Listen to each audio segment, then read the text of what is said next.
రైట్గా కాంగ్రెస్ ప్రభుత్వంపై లేనిపోని అపోహలు సృష్టించేందుకు ప్రయత్నం చేస్తున్నారని కేసీఆర్ పై ఆగ్రహం వ్యక్తం చేశారు సీఎం రేవంత్ రెడ్డి.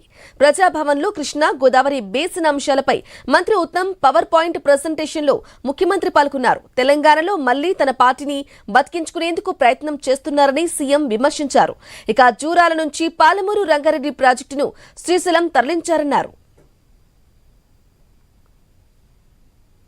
తెలంగాణ రాష్ట్ర ప్రభుత్వము రేవంత్ రెడ్డి ఆంధ్రప్రదేశ్కు సహకరిస్తున్నాడని ఒక అపోహను కల్పించడం ద్వారా తన పార్టీని బతికించుకునే ప్రయత్నంలో భాగంగా ఒక అబద్ధాల సంఘాన్ని ఏర్పాటు చేసుకొని అబద్ధాల సంఘం ద్వారా నోరు తెరిస్తే ప్రతి పదము అబద్ధం, అట్లా 24 క్యారెట్ అబద్ధాలు చంద్రశేఖరరావు గారు, హరీష్ రావు గారు చెప్పి మన మీద అపోహలు కల్పించే ప్రయత్నం చేస్తున్నారు. జూరాల నుంచి ఉమ్మడి రాష్ట్రంలో మంజూరు చేసిన పాలమూరు రంగారెడ్డి ఎత్తిపోతల పథకాన్ని జూరాల నుంచి శ్రీశైలానికి తరలించండు. 3 స్టేజ్లలో ఉండే పంపులు 5 స్టేజ్లకు మారింది.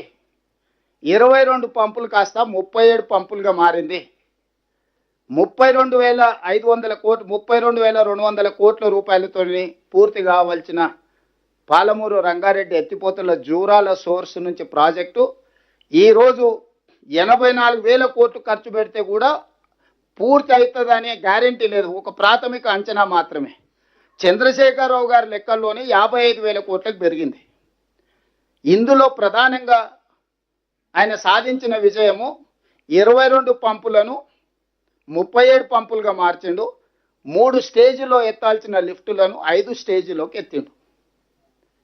ఈ 3 స్టేజీల నుంచి 5 స్టేజీలకు జూరాల నుంచి శ్రీశైలంకి ఎప్పుడైతే మార్చిండో ఆంధ్రప్రదేశ్ ఇక తెలంగాణకు 299 టీఎంసీలు చాలని అంగీకరిస్తూ 10 ఏళ్ల కాలానికి కేసీఆర్ సంతకం చేశారని సీఎం రేవంత్ రెడ్డి ఆరోపించారు.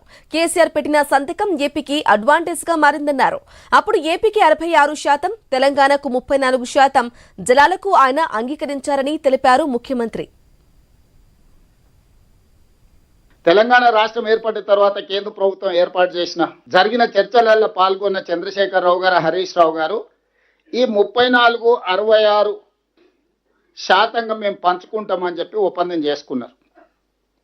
మొదట 1 సంవత్సరం కోసం చేసుకుంటున్నామన్నారు. 2వ సంవత్సరం పోయి మరొక సంవత్సరానికి పొడిగించారు. 3వ సంవత్సరం పోయి మరొకసారి పొడిగించారు. ఇక 2020లో పోయి చంద్రశేఖరరావు గారు అసలే ఓపిక లేని మనిషి, పెద్దల కేశవరావు గారికి బాగా తెలుసు. ఎవడొస్తే ఊకే మళ్ళీసారి ఇక మళ్ళీ వచ్చేదే లేదు. ఆ Krishna water tribunal, Bachawat tribunal ఫైనల్గా నీటి కేటాయింపులు జరిగే వరకు ఇక మళ్ళీ వచ్చేది లేదు. ఒకటేసారి వన్స్ ఫర్ ఆల్ సంతకం పెడుతున్నా.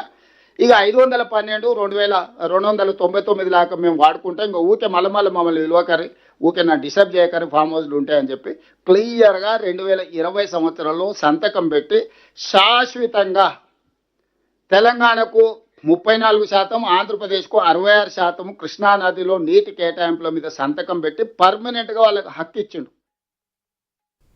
రైట్గా పాలమూరు రంగారెడ్డి ప్రాజెక్టుపై బీఆర్ఎస్